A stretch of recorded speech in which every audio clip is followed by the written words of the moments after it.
मला सांगा या बादलीमध्ये आपण काय घेतलंय?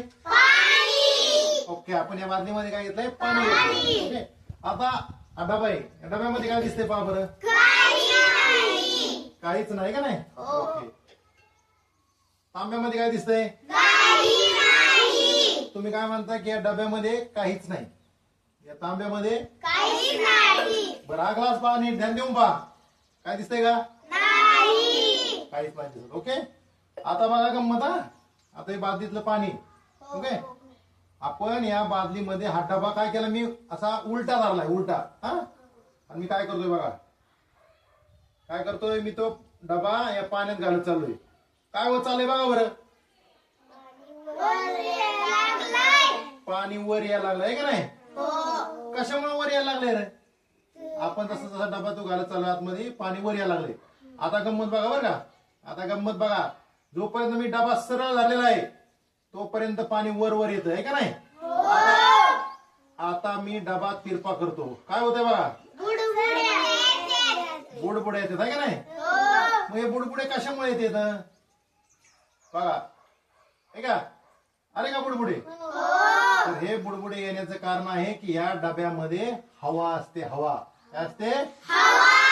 हवा असते. आपण म्हणतो याच्यात काहीच नाही, याच्यात काहीच नाही, पण काहीतरी आहे. काय आहे? हवा. आता तुम्ही काय म्हणता, तांब्याला तुम्ही म्हणताय काहीच नाही, हे का नाही? आता मी ज्यावेळेस हा तांब्या पालता असा बरोबर याच्यात बुडवतोय, पाणी वर वर येत चाललंय, पण तुम्हाला पुढे बुडबुडे दिसत का? आता मी तो तांब्या थोडा तिरपा करू द्या बघा, आहे का? बुडबुडे यायला लागले. तर हे कशामुळं? तर आतली हवा, जेव्हा आपण हा तांब्या तिरपा करतोय तेव्हा ती आतली हवा त्या तांब्याच्या बाहेर यायला लागली, आणि मग ती हवा या पाण्यातून अशी बाहेर आली की आपल्याला बुडबुडे दिसतात.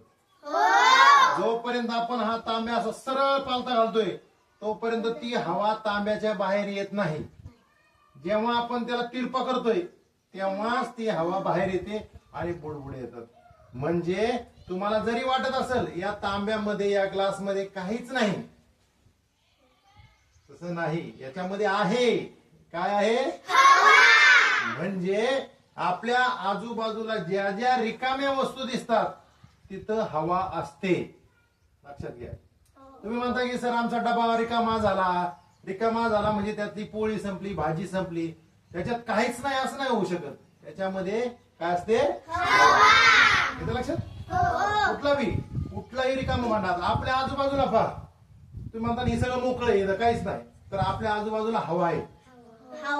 पण ती हवा आपल्या डोळ्यांना दिसत नाही, पण आपल्याला ती समजू शकते. कशी समजू शकते? हात समोर धरा, फुंकर मारा.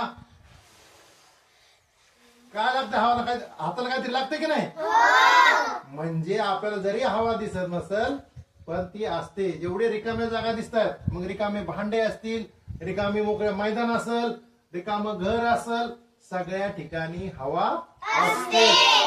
लक्षात? हा प्रयोग तुम्ही घरी गेल्यानंतर करायचा, घरच्यांना सुद्धा दाखवायचं, आईला म्हणायचं, पप्पाला म्हणायचं, आजी आजोबाला म्हणायचं, मला सांगा तांब्यात काय आहे, किंवा घरी तुमचे जे भांडे ते घ्यायचं.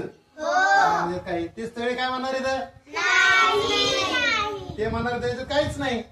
मग त्यांना हा प्रयोग करून दाखवायचा आणि मग त्यांना म्हणायचं की बाबा याच्यामध्ये आहे, काहीतरी आहे, म्हणून तर बुडबुडे येते. आहे का नाही? काय आहे? हवा. लक्षात? म्हणजे रिकाम्या भांड्यामध्ये, रिकाम्या जागेमध्ये काय असते? हवा असते. कळालं प्रयोग? त्यासाठी काय लागलं आपल्याला? एक भांड लागलं, त्याच्यामध्ये पाणी लागलं आणि रिकामी भांडी. यांच्या मदतीने आपण हा प्रयोग करू शकतो. कोण कोण करणार घरी गेला? ओके, कळालं?